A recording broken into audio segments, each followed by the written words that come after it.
अस्सलाम वालेकुम, मैं हूं अलीना शिगरी। जाफर एक्सप्रेस हमले में यरगमाल बनाए गए 440 मुसाफिरों में से 100 से जायद मुसाफिरों को बाहिफाजत बाजियाब करवा लिया गया। मौके पर मौजूद तमाम 33 दहशतगर्दों को हलाक कर दिया गया, जबकि FC के 4 एहलकारों ने जाम शहादत नोश की। DGISPR का कहना है कि दहशतगर्दों को किसी सूरत अपने कदम जमाने नहीं देंगे। दहशतगर्दों का दीन इस्लाम से कोई ताल्लुक नहीं। दहशतगर्द खुदकुश हमलावरों की मौजूदगी में खवातीन और बच्चों को ढाल बनाए हुए थे, जिसकी वजह से ऑपरेशन में इंतहाई एहतियात बरती गई और महारत का मुजाहरा करते हुए कानून नाफिज करने वाले इदारों ने तमाम खवातीन और बच्चों को बाजियाब करवा लिया। वजीर आला बलूचिस्तान सरफराज बुख्ती ने बलूचिस्तान असेंबली में खिताब करते हुए सिक्योरिटी फोर्सेस को ऑपरेशन की कामयाबी पर मुबारकबाद दी। उनका कहना था कि दहशतगर्द तंजीमें बलूचिस्तान के 1 इंच पर कब्जा नहीं कर सकती। रियासत आम बलोच को बार बार गले लगाने के लिए तैयार है। हम कब तक इन दहशतगर्दों के साथ नरमी से पेश आएंगे? दहशतगर्द बंदूकें उठाकर हमें मार रहे हैं और कहा जा रहा है कि मुज़ाकरात करें। रियासत डायलॉग के लिए तैयार है, दहशतगर्द तैयार नहीं। मुबारकबाद देना चाहता हूं अपनी सिक्योरिटी फोर्सेस को, SSG के उन बहादुर जवानों को, तो उन्होंने तमाम टेररिस्ट को जहन्नुम वसल किए। मैं ये कह रहा हूं कि 1 इंच टेरिटरी होल्ड करने की ताकत BLA या ये जितनी भी दहशतगर्द तंजीमें उनके अंदर नहीं है। वो डायलॉग के लिए तैयार नहीं है। रियासत तो तैयार है। सानिया, जाफर एक्सप्रेस के बाद मुल्क में शदीद तशवीश की लहर पाई जाती है कि आखिर कब तक मासूम पाकिस्तानी दहशतगर्दी की भीड़ चढ़ते रहेंगे। अक़वाम मुत्तहिदा, अमरीका, चीन, Iran, human rights commission of Pakistan और पाकिस्तान में जर्मन सफीर ने हमले की शदीद अल्फाज में मजम्मत की। दहशतगर्द ये मजमूम कार्रवाइयाँ बाकायदा एक एजेंडे के तहत कर रहे हैं ताकि बैनुल अक़वामी सतह पर मुल्क में अदम इस्तेहकाम की मंजरकशी की जाए। और इसमें कोई शक नहीं कि शिद्दत पसंदों ने दहशतगर्दी की हालिया लहर से एक तरफ पाकिस्तान के इमेज को दुनिया भर में मुतासिर करने की कोशिश की, तो दूसरी तरफ इन कलअदम तंजीमों ने मेन स्ट्रीम में खुद को बाकायदा तौर पर रजिस्टर करवा लिया है, जिसके आने वाले दिनों में बहुत मनफी असरात हो सकते हैं।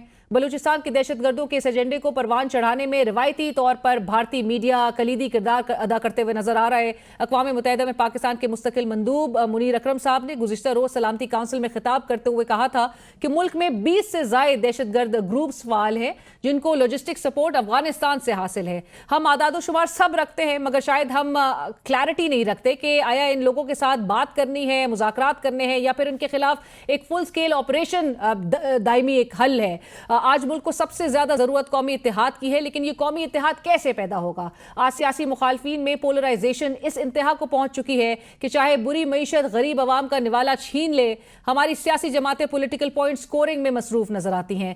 बुरी सिक्योरिटी सूरत हाल में भी हमारी सियासी जमातें एक दूसरे को नीचा दिखाने का मौका जाने नहीं देती। आज भी नेशनल कंसेंसस पैदा करने के बजाय सियासी जमातें एक दूसरे पर मुल्क दुश्मन और गद्दार होने के फतवे जारी कर रही हैं। तहरीक इंसाफ अपने दौर में मुस्लिम लीग नून पर दुश्मन एजेंडे पर काम करने का इल्जाम लगाया करती थी, तो आज यही काम मुस्लिम लीग नून पाकिस्तान तहरीक इंसाफ के साथ कर रही है। पीपल्स पार्टी को खैबर पख्तूनख्वा में तो सिक्योरिटी सूरत हाल खराब नजर आती है, मगर शायद पीपल्स पार्टी ये भूल गई है कि बलूचिस्तान में उन्हीं की हुकूमत है। इतने घिनौने हमले के 24 घंटे के अंदर हुकूमत का रवैया ये देखिए कि आज कौमी असेंबली इजलास में मुतल्लिका वुज़रा शमूलियत ही करने से कासिर थे। इस सूरत हाल पर स्पीकर के आर्जी तौर पर फराइज अंजाम देने वाले कादर पटेल साहब और पीपल्स पार्टी के सीनियर रहनुमा नवीद कमर साहब के दरमियान हुआ। तारीख की सबसे बड़ी काबीना और क्वेश्चन आवर में वो गायब। आज के रोज भी ऑपोजिशन की आवाज हस्ब रिवायत दबाई गई। कौमी असेंबली में कायदे हस्ब इख्तिलाफ उमर अयूब साहब ने हुकूमत को खूब आड़े हाथों लिया, माइक भी उनका बंद हुआ। फिर उन्होंने कहा कि बलूचिस्तान में जो सानिया हुआ है हम उसकी मजम्मत करते हैं, लेकिन फॉर्म 47 की मुसल्लत शुदा हुकूमत के लिए बलूचिस्तान की बात है, वहां पर आग लगी हुई है। और नाज़रीन, प्रोग्राम में सबसे पहले आपको बलूचिस्तान की ताज़ा तरीन सूरत हाल से अपडेट करवाते हैं। वहाँ से हमें ज्वाइन कर रहे हैं bureau chief ABN news Quetta Mustafa Buzdar साहब। मुस्तफ़ा साहब, बताइएगा इस वक्त बलूचिस्तान की ताज़ा तरीन सूरत हाल क्या है? जिस तरह से बताया जा रहा है कि बाहिफाजत मुसाफिरों को बाजियाब करवाया गया है, ऑपरेशन का क्या स्टेटस है इस वक्त? गुज़िश्ता रोज से अब तक जो है सिक्योरिटी फोर्सेस ने ऑपरेशन जारी रखा। कल की अगर बात की जाए तो कल जो इब्तदाई तौर पे 80 जो मुगवी हैं उनको बाजियाब कराया गया।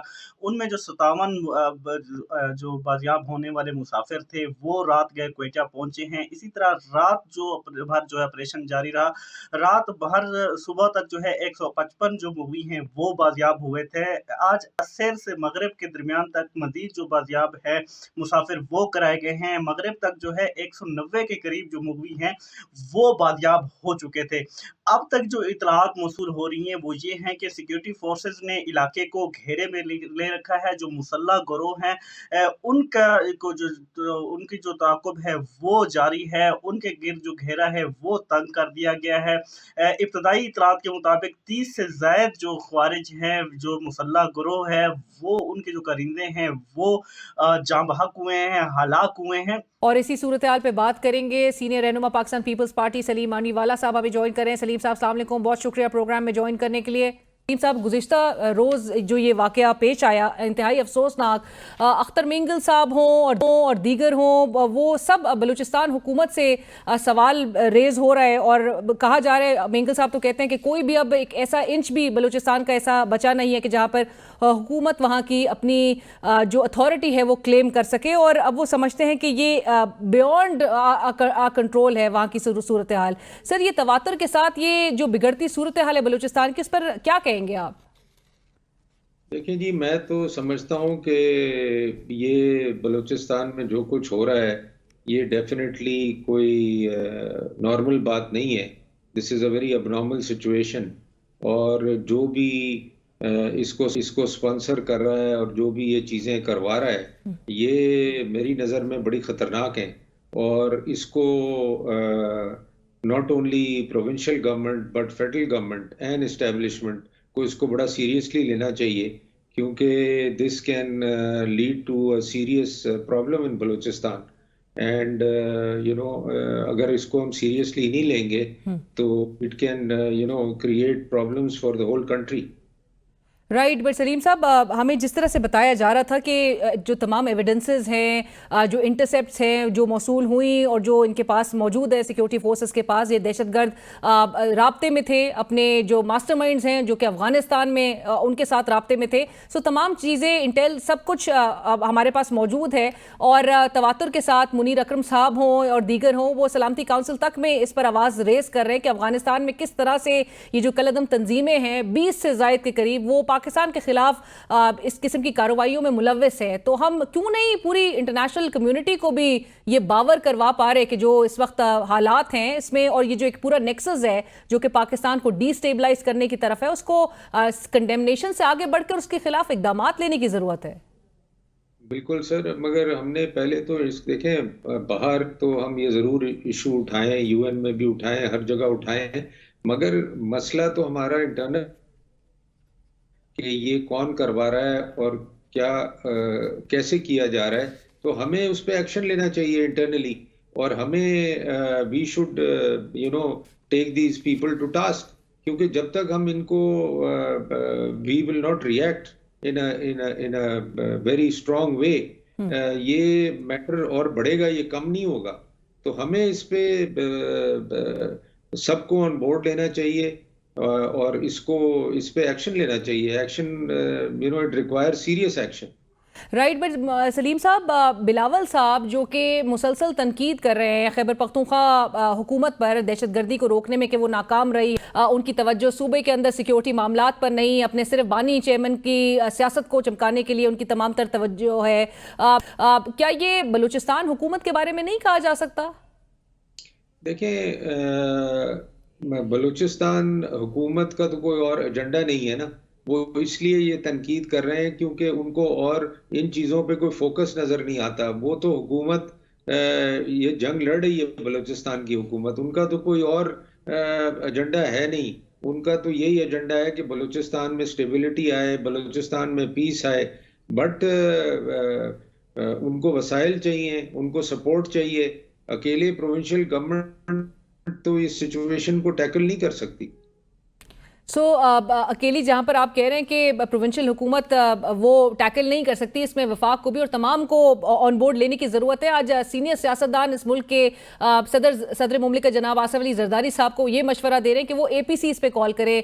सलीम साहब, 2014 में जब साने APS के बाद तमाम सब जो पोलिटिकल एंटिटीज़ हैं वो एक पेज पर अगर हो सकती हैं, तो फिर अब क्यों नहीं? बिल्कुल हो सकती हैं, और मैं समझता हूं कि APC बुलानी चाहिए इसके ऊपर, बलूचिस्तान की सिचुएशन पे, और बलूचिस्तान में बुलानी चाहिए ताकि बलूचिस्तान को ये पता चले कि पूरा मुल्क बलूचिस्तान की सिचुएशन पे वरिड है और कंसर्न्ड है। और हम इसको टैकल करें as a country, as a nation, बजाय इसको आइसोलेशन में डील किया जाए और इसको छोड़ दिया जाए कि जी ये, और ब्लेम गेम शुरू कर दी जाए कि जी ये प्रोविंस का प्रॉब्लम है, ये सिर्फ फोर्सेस का, दिस इज एवरीबडीज प्रॉब्लम, और इस पे everybody should be on the same page to deal with this situation. और इसी के साथ ही बढ़ेंगे एक ब्रेक की तरफ, हमारे साथ रहिए। वेलकम बैक और डिस्कशन को आगे बढ़ाते हैं। बलूचिस्तान का भी जो लैंडस्केप है सलीम साहब, वो भी अगर देखें दहशतगर्दी के ही कॉन्टेक्स्ट में तो वो फ़र्क नज़र आता है। BLA हो या दीगर जो शिद्दत पसंद, अलहदगी पसंद तंजीमें हैं, वो खैबर पख्तूनख्वा के मुकाबले में खासी यहाँ पर मुतहर्रिक हैं। ना हम इनको डायलॉग के लिए इंगेज कर सक रहे हैं। आज फ्लोर ऑफ द हाउस जनाब वज़ीर आला बलूचिस्तान बुख्ती साहब ने भी कहा कि रियासत इनके साथ जो है वो मुज़ाकरात के लिए, बात करने के लिए तैयार है, लेकिन ये तैयार नहीं है और जिनके हाथ में हथियार है उनसे मुज़ाकरात नहीं हो सकते, और ना ही हम उनके खिलाफ कोई एक फुल स्केल ऑपरेशन भी लॉन्च होते हुए देख रहे हैं। So it's more like neither here nor there वाली एक सूरत हाल है। इसको ये किसका काम है सलीम साहब इस मामले को एक सोल्यूशन की तरफ लेकर जाने में?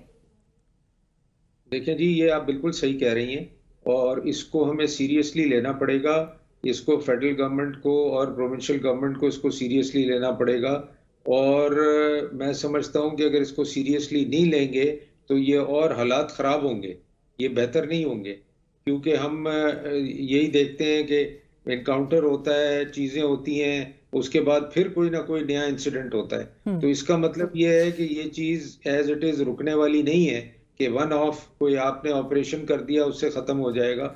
This has to be done across Balochistan. Absolutely. और सलीम साहब, अब जो BLA की तरफ से भी जो फुटेजेस सोशल मीडिया पे इस वक्त सर्कुलेट हो रही हैं, आपको पता है कि भारत भी और जो वो तमाम नेक्सस है जो कि पाकिस्तान को, लाइक आई मेंशन्ड अर्लियर, एक डीस्टेबलाइज करने की तरफ बहुत ही उस पर फोकस्ड है, वो बहुत इस चीज़ को प्रोपगेट कर रहा है, वो इस चीज़ पर बहुत खुश है और बहुत ही मनफी एक प्रोपेगेंडा पाकिस्तान के हवाले से वो फ़रोग दिया जा रहा है। और ऐसे में जो फुटेजेस सामने आ रही हैं उसमें कुछ Chinese investors, Chinese investment, CPEC को भी नुकसान पहुंचाने के हवाले से कुछ देखा जा सकता है बहुत क्लियरली कि मजीद ब्रिगेड जो है वो थ्रेटन कर रही है, बहुत ही बर्मला थ्रेटन किया जा रहा है, और सीपेक और चाइनीज इन्वेस्टमेंट को निशाना बनाने के हवाले से ये क्या मैसेज दिया जा रहा है? और ये इसको ब्रॉडर अगर कैनवस पे अगर आप देखें तो ये इसकी कड़ियां किधर मिल रही हैं और ये क्या पैगाम दिया जा रहा है? देखें, ये तो आपने खुद ही मेरा जवाब दे दिया जो मैं कह रहा हूँ कि जो भी सोर्सेज हैं जो इसको स्पॉन्सर कर रही हैं, और इंडिया अगर खुशियां मना रहा है तो ये तो बड़ा क्लियर मैसेज है हमारे लिए कि हम ये कर रहे हैं, आप कर सकते हैं, कुछ तो कर लें।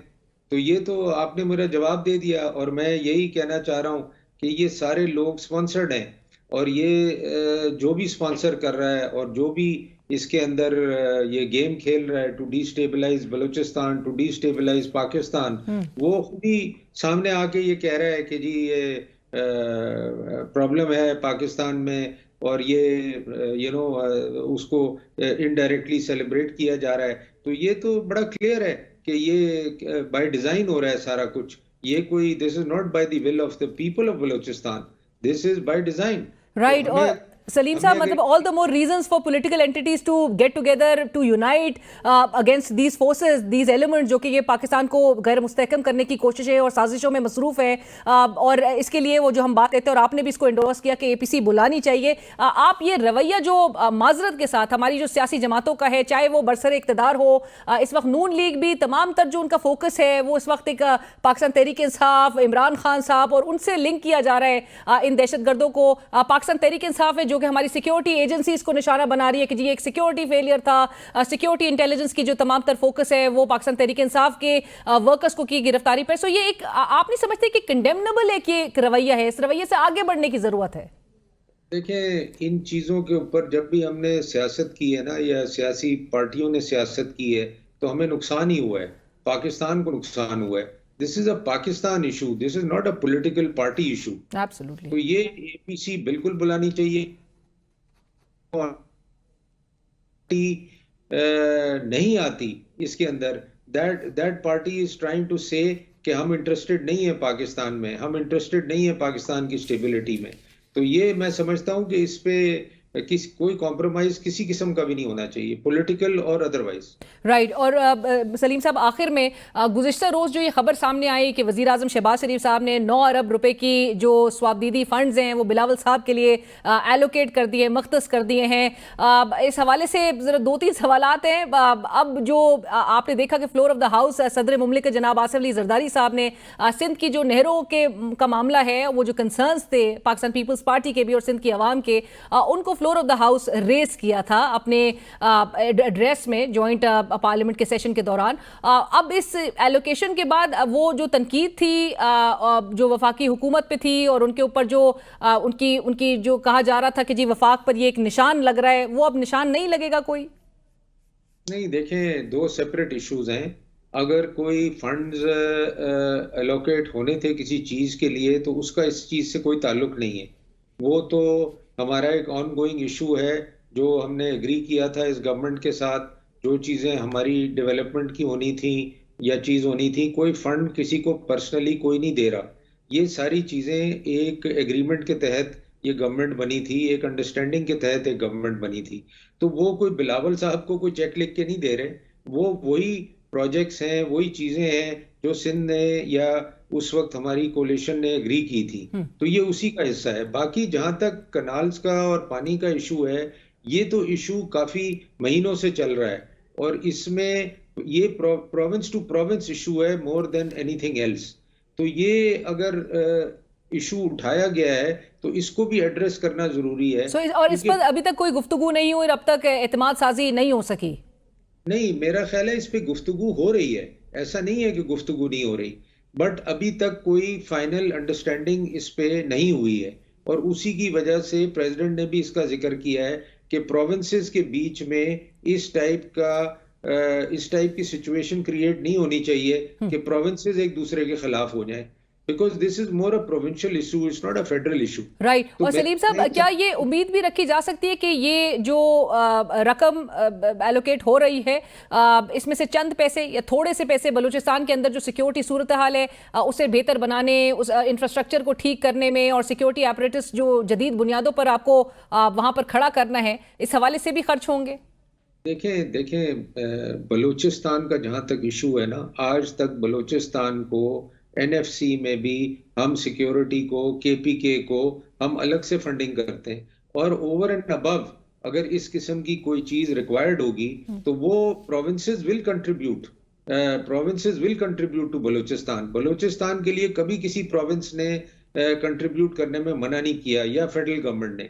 तो मैं समझता हूँ money is not the issue, money is not the issue as far as Balochistan is concerned. The issue is that everybody needs to be on one page what to do in Balochistan and how to proceed to overcome this situation what is going on in Balochistan. ये बहुत जरूरी है इस वक्त। Right. Thank you so much Salim साहब, बहुत शुक्रिया आपने वक्त निकाला प्रोग्राम के लिए। सलीम साहब सीनियर रहनुमा पाकिस्तान पीपल्स पार्टी इस वक्त हमसे गुफ्तगू कर रहे थे, जिन्होंने कहा कि ये मसला पाकिस्तान का मसला है जिसके लिए सबको यूनाइट होने की, सबको एक पेज पे होने की ज़रूरत है और ये एक एबनॉर्मल सिचुएशन है कि जिससे डील करना इस वक्त की ज़रूरत है और हंगामी बुनियादों पर इसको डील करना वक्त की ज़रूरत है। और यहाँ पर इससे निमटने के लिए एक संजीदा एटीट्यूड की इवन पोलिटिकल पार्टीज़ की जानिब से नज़र आनी चाहिए, वो संजीदगी। और APC के हवाले से सलीम आनीवाला साहब ने कहा कि इस पर जरूर ऑल पार्टीज कॉन्फ्रेंस बुलाने की जरूरत है। प्रोग्राम में नाज़रीन वक्त हुआ एक ब्रेक का।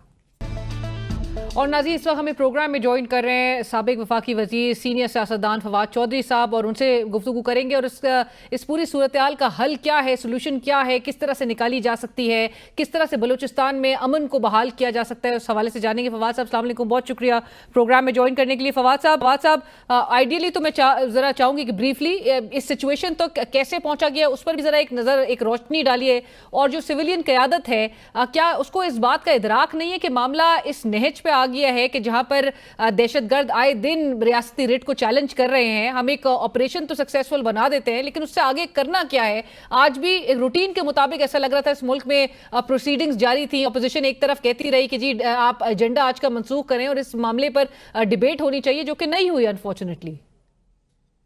देखिए, ये जाहिर है कि काफ़ी मायूसी है इस बात के ऊपर गवर्नमेंट साइड से बिल्कुल एक नॉन सीरियस एटीट्यूड रहा है जिस तरीके से उन्होंने कल से सारे मिनिस्टर्स को कहा गया कि आप ट्वीट्स करें इमरान खान के खिलाफ, चीज़ें करें, तो आप क्या बताना चाहते हैं कि जो पाकिस्तान की सबसे पॉपुलर पार्टी है, पाकिस्तान का सबसे पॉपुलर लीडर है, वो असल में जो अलहदगी पसंद है उनकी सपोर्ट कर रहा है?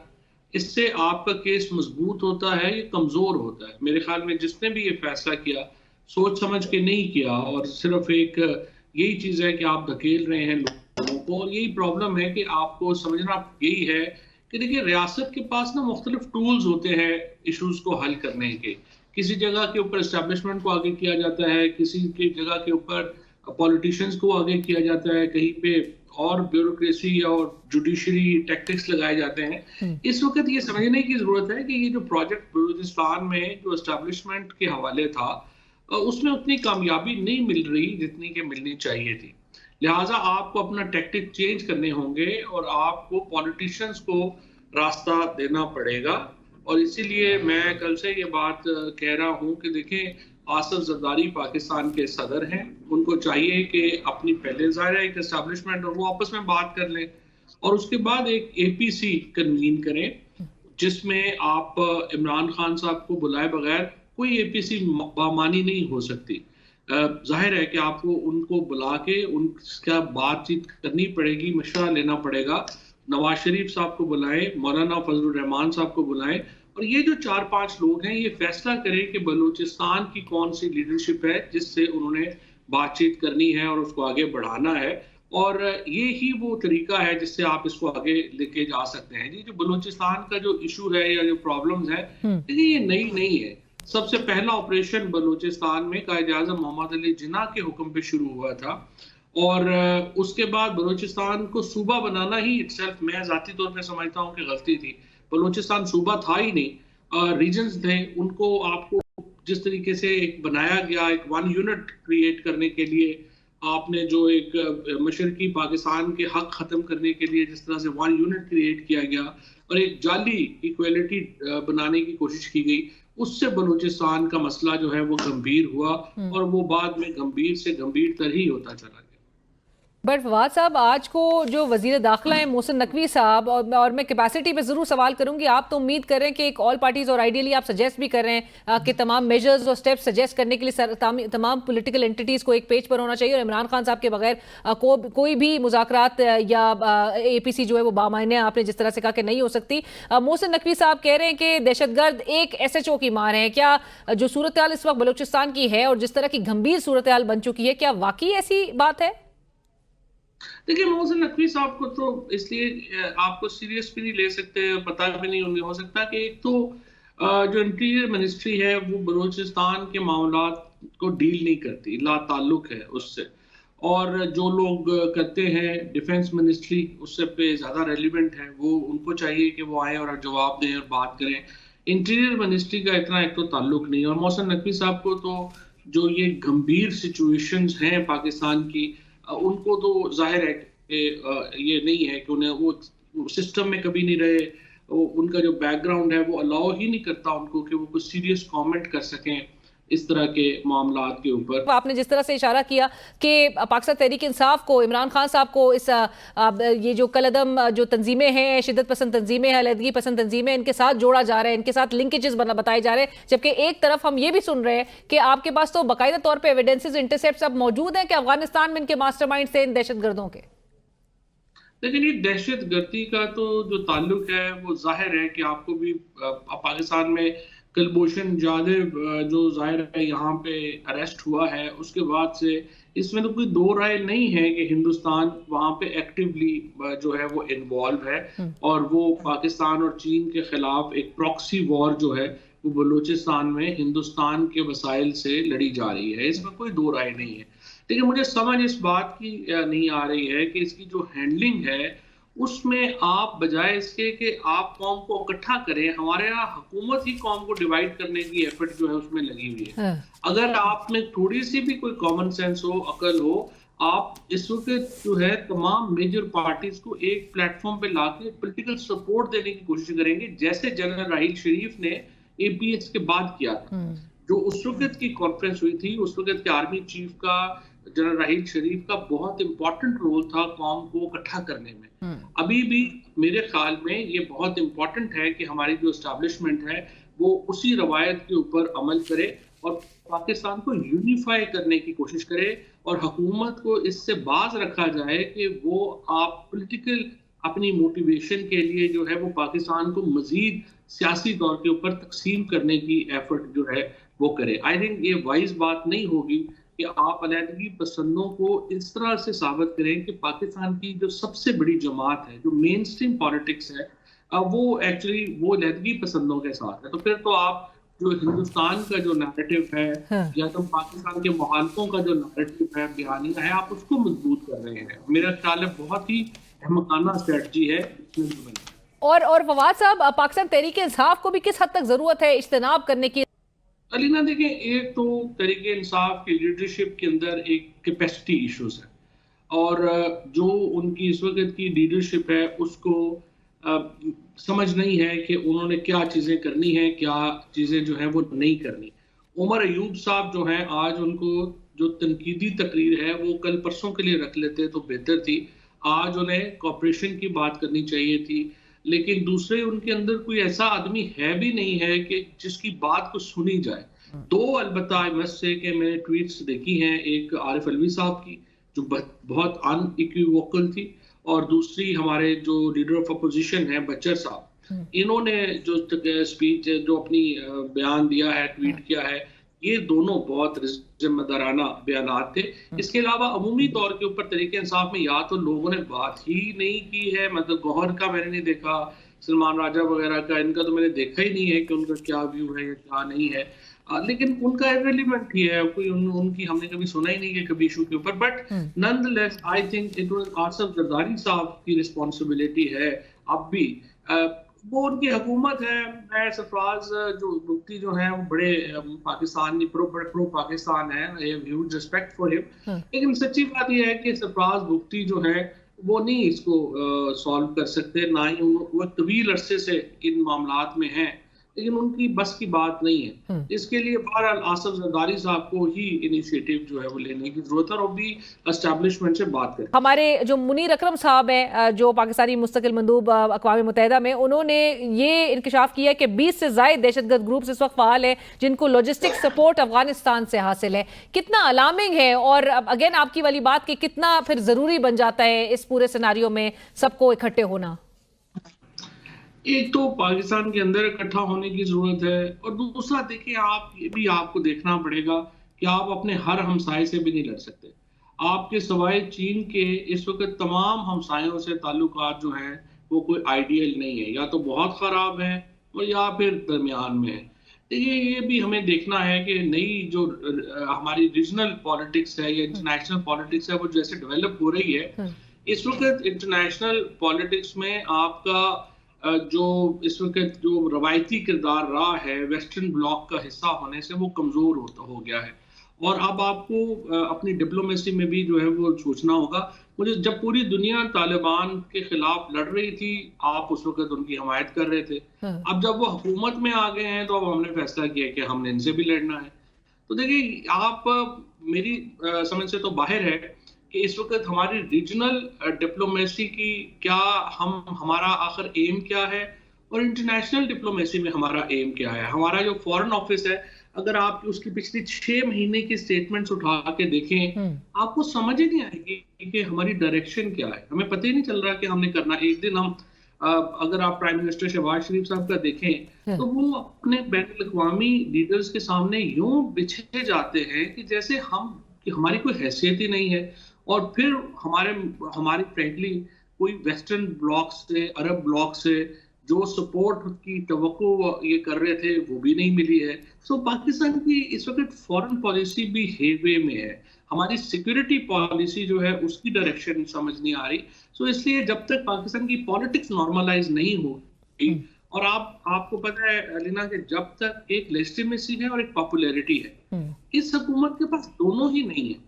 तो अगर उसके इन दोनों की गैर मौजूदगी में आप कैसे मामलात आगे बढ़ाएंगे, मेरी तो समझ से बाहर है। फवाद चौधरी साहब, बहुत शुक्रिया प्रोग्राम में ज्वाइन करने के लिए। साबिक वफाकी वजीर, सीनियर सियासतदान फवाद चौधरी साहब इस वक्त हमसे बात करते थे, जिन्होंने कहा कि इस वक्त मुल्क को और बलूचिस्तान में अमन के क़याम को यकीनी बनाने के लिए कलीदी किरदार सदर मुमलिकत जनाब आसिफ अली जरदारी साहब अदा कर सकते हैं, जो कि फौरी तौर पर ऑल पार्टीज कॉन्फ्रेंस बुलाए और तमाम स्टेक होल्डर्स को बशमूल इमरान खान साहब को जेल से बुलाया जाए, जिनके बगैर वो कहते हैं कि कोई भी APC बामानी नहीं हो सकती। प्रोग्राम की टीम अलीना शिगरी को इसी के साथ इजाज़त दीजिए। अल्लाह हाफिज़।